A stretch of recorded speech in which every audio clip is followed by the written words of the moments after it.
Sadarkah kalian bahwa Allah Subhanahu wa Ta'ala selalu mengawasi setiap gerak-gerik kita melalui para malaikatnya? Begitu juga dalam setiap sektor usaha memiliki peran pengawasan yang merupakan hal penting agar seluruh komponen dapat berjalan dengan baik dan sesuai dengan regulasinya. Dalam sektor keuangan, khususnya di lembaga keuangan syariah, memiliki risiko tinggi dalam pengelolaan bisnisnya. Dan dalam praktiknya, tidak menutupi kemungkinan lembaga keuangan syariah dapat melakukan kesalahan atau pelanggaran hukum syariah Islam dalam penetapan produk, akad, maupun operasionalnya. Nah, apa sih Dewan Pengawas Syariah itu dan apa perannya? So, simak video ini sampai habis ya.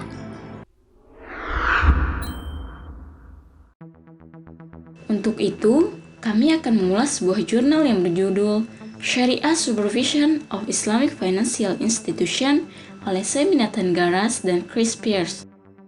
Tujuan dari adanya penelitian ini ialah mendefinisikan pengawasan syariah, memeriksa kinerja Dewan Pengawas Syariah, serta mengevaluasi tujuan dan fungsi dari adanya Dewan Pengawas Syariah. Metodologi yang digunakan ialah literatur review atau tinjauan pustaka yang diperoleh dari proceeding konferensi di negara-negara Dewan Kerjasama Teluk bersama dengan AAOIW. Lembaga Keuangan Syariah atau Islamic Financial Institution adalah lembaga keuangan yang resmi dan secara praktis mematuhi syariat Islam dalam menjalankan aktivitas operasionalnya. Dalam sejarahnya, pada tahun 1970, lembaga keuangan syariah pertama berada di Mesir, kemudian menyebar ke Timur Tengah, Eropa, dan Amerika Serikat dalam beberapa dekade berikutnya.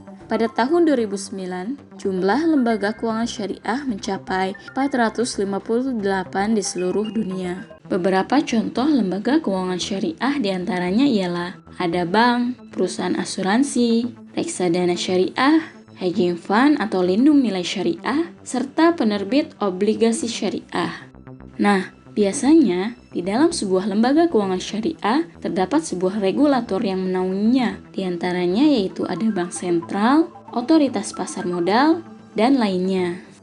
Berkaitan dengan tata kelola lembaga keuangan syariah, ada salah satu organisasi internasional yang dibentuk untuk membuat standarisasi terkait praktik tata kelola atau good governance dalam lembaga keuangan syariah, yaitu adalah AAOIV atau singkatan dari Accounting and Auditing Organization for Islamic Financial Institution.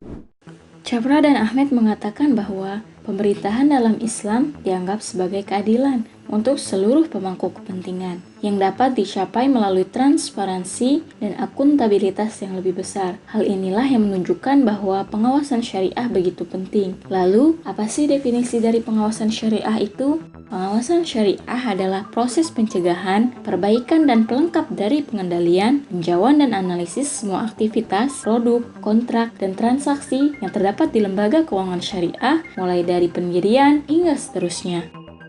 Dari penjabaran tersebut, dapat disimpulkan bahwa adanya kegiatan utama dalam pengawasan syariah yang kita bisa sebut dengan 4M. Yang pertama, yaitu merevisi anggaran dasar dan kebijakan internal. Yang kedua, mengeluarkan keputusan agama atau fatwa. Yang ketiga, meninjau produk dan kontrak baru untuk memastikan kepatuhan mereka dengan prinsip syariah. Dan yang terakhir yaitu melaporkan pendapat hasil pengawasan kepada pihak terkait. Adapun beberapa hal yang melatar belakangi penelitian ini, yaitu terkait pentingnya pengawasan syariah. Yang pertama, kurangnya pemahaman tentang prinsip-prinsip syariah di kalangan manajemen lembaga keuangan syariah. Keberadaan pengawasan syariah ini sangat penting untuk membantu lembaga keuangan syariah dalam menjalankan bisnis yang sesuai dengan syariah. Yang kedua, adanya pengawasan syariah menghilangkan keraguan para pemangku kepentingan sebagai bentuk konfirmasi kepatuhan kegiatan yang dilakukan oleh lembaga keuangan syariah ini dengan syariat Islam. Selain itu, karena ulama memiliki posisi yang dihormati di dalam komunitas muslim, persetujuan mereka atas kegiatan lembaga keuangan syariah memberikan kepercayaan kepada pemangku kepentingan tentang keabsahan transaksi. Yang ketiga yaitu pengawasan syariah memiliki kekuatan ekonomi. Mengapa demikian? Dalam penelitiannya El-Helaifi pada tahun 2002 bahwa bantuan pengawasan syariah oleh ulama dalam menciptakan produk yang sesuai dengan prinsip syariah sehingga dapat meningkatkan profitabilitas lembaga keuangan syariah. Hal ini pun diperkuat oleh hasil penelitian Hamad pada tahun 2006. Karena transaksi lembaga keuangan syariah didukung oleh aset tetap, investasi mereka mengarah pada stabilitas ekonomi. Selanjutnya, pengawasan syariah menegaskan tidak adanya tindakan tidak adil serta eksploitasi dalam transaksi yang terjadi di lembaga keuangan syariah. Yang keempat, kekuatan hukum pengawasan syariah dapat berasal dari berbagai macam sumber, termasuk para regulator. Dan yang terakhir, para pemegang saham di lembaga keuangan syariah biasanya menunjuk Dewan Pengawas Syariah untuk memastikan komitmen dari lembaga keuangan syariah dalam menjalankan bisnis yang sesuai dengan prinsip syariah. Dan secara hierarki, posisi Dewan Pengawas Syariah berada di bawah pemegang saham. Pembahasan selanjutnya yaitu mengenai pengawas syariah, manfaat versus biaya.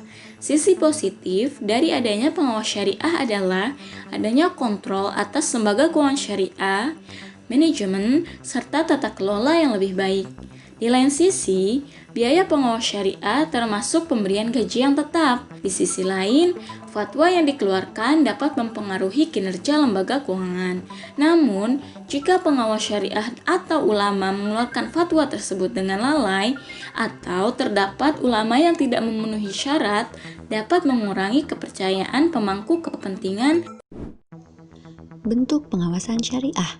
Pengawasan syariah beroperasi di tingkat makro dan mikro. Pada tingkat makro atau negara, pengawasan syariah dilakukan oleh Syariah Supreme Council atau SSC.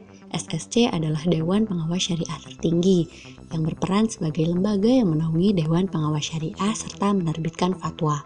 Untuk di Indonesia sendiri, sejatinya tidak ada suatu lembaga yang serupa dengan SSC, sebab lembaga-lembaga yang ada terpisah-pisah dan khusus berdasarkan fungsinya, seperti misalnya Dewan Syariah Nasional yang khusus untuk mengatur standar atau fatwa syariah, IAI yang khusus untuk mengatur standar akuntansi syariah, dan IAPI yang khusus mengatur standar audit.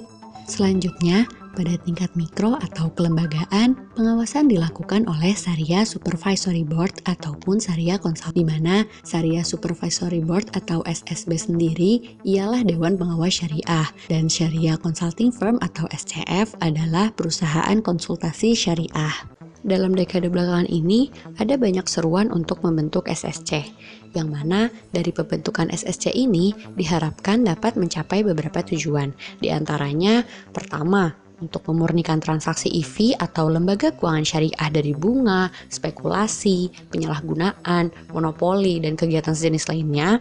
Kedua, untuk memastikan bahwa lembaga keuangan syariah tersebut sudah benar-benar mematuhi syariah. Dan ketiga, untuk berkolaborasi dengan pengawas syariah lokal dalam menawarkan produk standar dan menyelaraskan fatwa mereka. Nah, sehingga untuk mencapai tujuan-tujuan ini, maka SSC harus mempertahankan fungsi-fungsi khusus mereka, seperti menerbitkan fatwa dan keputusan untuk bank sentral serta lembaga keuangan syariah, lalu bekerja sama dengan Dewan Pengawas Syariah lokal dalam menerbitkan kontrak dan perjanjian, lalu membantu lembaga keuangan syariah dalam menetapkan program dengan maksud untuk melatih manajemen mereka. Selain itu, SSC juga harus meninjau kebijakan ataupun dokumen-dokumen lembaga keuangan syariah serta melakukan audit rutin atas transaksi lembaga keuangan syariah ini. Yang sudah pasti tujuan dari keduanya ini adalah untuk memastikan kepatuhan si lembaga keuangan syariah tersebut terhadap syariah. Lalu, di mana letak SSC dalam beroperasi? Nah, Syariah Supreme Council atau SSC ini beroperasi baik di dalam maupun di luar bank sentral. Umumnya di negara-negara GCC atau negara-negara anggota Dewan Kerjasama Teluk seperti Bahrain, Qatar, Kuwait, serta Arab Saudi, SSC ini beroperasi di luar bank sentralnya. Seperti misalnya di Kuwait, lembaga keuangan syariahnya diatur oleh Kementerian Auqaf dan Urusan Islam yang mengontrol aktivitas SSB atau yang kita kenal sebagai DPS, Dewan Pengawas Syariah. Namun, satu-satunya negara di kawasan GCC ini yang memiliki SSC di dalam bank sentralnya adalah Uni Emirat Arab. Pengawasan syariah pada tingkat mikro atau lembaga. Pada tingkat mikro, jenis dari pengawasan syariah ditentukan oleh pemegang saham sesuai dengan ukuran lembaga keuangan syariah serta jumlah produk dan kontrak yang akan diterbitkan pada setiap tahunnya. Namun, terkhusus bank syariah, pemegang saham wajib membentuk Dewan Pengawas Syariah untuk memenuhi persyaratan dari bank sentral. Oleh karena itu, bank syariah memiliki Dewan Pengawas Syariah atau SSB, sedangkan jenis lembaga keuangan syariah lainnya dapat memilih antara SSB, SCF, dan penasihat syariah. Apa itu SSB, SCF, dan penasihat syariah? Mari simak videonya lebih lanjut. 1. Syariah Supervisory Board atau Dewan Pengawas Syariah. SSB adalah badan yang terdiri dari 3 ulama syariah atau lebih yang melayani satu lembaga keuangan syariah. Hal ini seperti yang direkomendasikan AAOIV, yaitu Organisasi Standar Akuntansi Syariah Internasional, yang mana berfungsi untuk penyeragaman perlakuan akuntansi lembaga keuangan syariah global. AAOIV ini merekomendasikan bahwa anggota SSB atau anggota Dewan Pengawas Syariah ini kurang-kurangnya harus memiliki 3 anggota, dengan sekurang-kurangnya 1 anggota berdomisili di negara IV yang sama. Nah, dengan memiliki 3 anggota Dewan Pengawas Syariah akan membawa beberapa keuntungan. Pertama, hal ini akan menguntungkan Dewan Pengawas Syariah itu sendiri dengan adanya pendapat anggota yang lebih beragam. Kedua, ini akan menghilangkan konflik kepentingan yang mungkin saja timbul karena memiliki 1 Dewan Penasihat Syariah saja. Ketiga, dalam penerbitan fatwa dan pengambilan keputusan itu dapat disetujui dengan pemungutan suara, bukan oleh keputusan 1 penasihat syariah saja. Dan terakhir, dengan adanya lebih dari 1 anggota Dewan Pengawas Syariah, tentunya akan meningkatkan kepercayaan klien terhadap produk lembaga keuangan syariah tersebut. Namun, terlepas dari adanya keuntungan-keuntungan ini, sejatinya tidak ada jumlah anggota Dewan Pengawas Syariah yang ideal. Akan tetapi, memiliki lebih banyak anggota akan mengarah pada lebih banyak kepatuhan terhadap syariah.